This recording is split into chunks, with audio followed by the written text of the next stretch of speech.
সম্মানিত দর্শক, আশা করি সকলে ভালো আছেন। এই মুহূর্তে আছি পাবনার সুজানগর উপজেলার সুজানগর পৌরসভার এই চর সুজানগরে।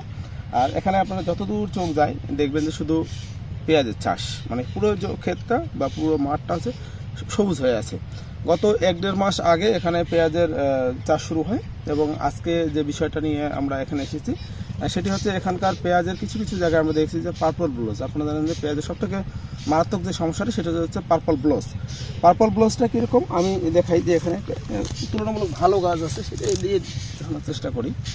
এই যে পেঁয়াজের যে গাছটা আছে নিচের দিকে পুরো সবুজ, উপরের যে অংশটা একবারে নতুন যে কচি পাতাটা বের হচ্ছে সেটার উপরের অংশটা শুকিয়ে যাচ্ছে। এটা পেঁয়াজ এবং রসুনে এটা কিন্তু সবথেকে বেশি দেখা যায়। এবং নিচের যে পাতাটা শুকিয়ে যাচ্ছে এটা কিন্তু স্বাভাবিকভাবেই আসলে শুকিয়ে যাবে, এটা সমস্যা না। সমস্যা হচ্ছে উপরে যে নতুন পাতা বের হচ্ছে এই পাতাটা শুকিয়ে যাচ্ছে। এটা হচ্ছে পেঁয়াজের পার্পল ব্লোজ বলে। এই পার্পল ব্লোজের যে সমস্যাটা, এই সমস্যাটার জন্য আমরা দেখছি যে এখানকার অনেক কৃষক বা আমাদের কৃষকদের যে প্র্যাকটিসটা সেটা হচ্ছে যে তারা সাধারণত দোকানদারের কাছে কীটনাশকের দোকানে যায়, যে ওষুধ চায়, তারা দেখা যাচ্ছে বিভিন্ন ধরনের বালাইনাশক একসাথে মিক্সড করে দিচ্ছে। বিশেষ করে ধানের যে বালাইনাশকগুলো আছে, মিস্টার টপ, নাটিভো, এই যে ধানের যে বালাইনাশকগুলো বা ছত্রাকনাশকগুলো আছে সেগুলো দিচ্ছে। কিন্তু একটা জিনিস হচ্ছে যে আপনি যখন পেঁয়াজের চাষ করবেন বা মশলা জাতীয় যে ফসলগুলো আছে পেঁয়াজ, রসুন, এগুলোর জন্য কিন্তু আসলে ওই ধানের যে বালাইনাশকগুলো সেগুলো কিন্তু আসলে ওইভাবে কাজ করে না, ঠিক আছে। তো সেজন্য আমাদেরকে যেটা করতে হবে, ইপ্রোডিয়েন্ট গ্রুপে যে ছত্রাকনাশকগুলো আছে, বিশেষ করে লুনা সেনসেশন আছে, মিরাভিজ 2 আছে, এই যে ইপ্রোডিয়েন্ট গ্রুপ এর কিছু আছে, এগুলো যদি ব্যবহার করেন তাহলে কিন্তু ভালো রেজাল্ট পাবেন। তবে এগুলো শুরু থেকে ব্যবহার করতে হয়, কারণ কোনো রোগ ধরার পরে যদি আপনি চিকিৎসা করেন সেটা কিন্তু প্রতিকার পাওয়া খুব টাফ হয়ে যায়। সেক্ষেত্রে প্রতিরোধ সবসময় উত্তম। এই জন্য আমরা কৃষকদেরকে সবসময় পরামর্শ দিয়ে থাকি বা চেষ্টা করি বলার জন্য যে আসলে প্রতিরোধ করবেন, অর্থাৎ রোপণের পর থেকে গাছ যখন বড় হবে তখন থেকে আপনাকে রেগুলার স্প্রে করতে হবে। এবং যে ছত্রাকনাশকগুলো করবেন সেগুলো অবশ্যই যেন মশলা জাতীয় ফসলের জন্য প্রযোজ্য হয়, সেই জিনিসগুলো ব্যবহার করবেন।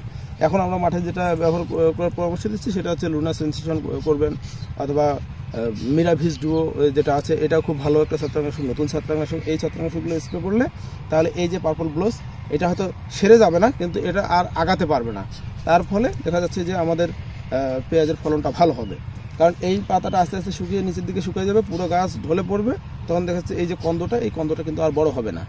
তো আমরা আসলে আশান্বিত এই কারণে যে এখন আজকে হচ্ছে অক্টোবর মাসের 20 তারিখ, তা অক্টোবরের 20 তারিখের দিকে আমরা দেখছি যে পেঁয়াজের কন্দ কিন্তু অলরেডি বড় হয়ে গেছে। সর্বোচ্চ 10 থেকে 15 দিন পরে নতুন পেঁয়াজ আসা শুরু করবে। তা আমরা চাই যে এটা যদি আর কয়েকদিন পরে আসে তাহলে হয়তো আরও বড় কন্দ হবে, তখন আমাদের ফলনটা আসলে তুলনামূলক বেশি হবে। তো যে বাজার মূল্যটা আছে এই বাজার মূল্যে যদি কৃষক আসলে এই পেঁয়াজগুলো করে তারা লাভবান হতে পারবে। আর আরেকটা বিষয় হচ্ছে যে এখানে আমার এই পৌরসভায় 220 হেক্টর জমিতে আগাম পেঁয়াজ চাষ হচ্ছে এবং এরপরে আবার লেট পেঁয়াজ আছে। অনেকে দেখা যাচ্ছে এই আগাম যে পেঁয়াজটা 15-20 দিন পরে তুলে আবার কিন্তু দ্বিতীয় পেঁয়াজ চাষ করবে। দ্বিতীয় পেঁয়াজ হচ্ছে দানা থেকে, এখন যে পেঁয়াজটা এটা কিন্তু কন্দ থেকে বা মূল কাটা। আর এরপরে যেটা হবে সেটা দানা থেকে চারা করে সেই চারাটা রোপণ হবে, সেখানে কিন্তু তারা ভালো একটা বাজার মূল্য পাবে এবং সেখানে কিন্তু ফলনটা তুলনামূলক বেশি হয়। এখন যে আগাম পেঁয়াজটা এটা দেখা যাচ্ছে 40-50 মন সর্বোচ্চ ফলন হয়, এবং লেটে যেটা করবে দানা পেঁয়াজ থেকে সেটা কিন্তু 60-70-80 মন 120 মন পর্যন্ত পেঁয়াজ হওয়ার রেকর্ড আছে 33 শতকে। তো একক উপজেলা হিসেবে এই সুজানগরে ব্যাপক পরিমাণে পেঁয়াজ চাষ হয়, যেটা আপনারা জানেন। এবং আজকে আমরা এসেছি এই সুজানগরের চর এলাকায়, যেখানে বিস্তীর্ণ চর ভূমি, এখানে কোনো জনবসতি নাই, শুধু পেঁয়াজের চাষ। ওই দিক থেকে মানুষজন আসে, নদীর ওই পার থেকে আসে, এখানে চাষ করে, আবার সন্ধ্যার সময় চলে যায়। তো এখানে স্থানীয় যারা কৃষক আছে, অনেক কৃষক আছে, এদিকে আমি দেখাই, কেউ হয়তো আগাছা নিড়ানি দিচ্ছে, কেউ বালাইনাশক স্প্রে করতেছে, কেউ পানি দিচ্ছে, এরকম বিভিন্ন কার্যক্রম কিন্তু এখানে চলছে।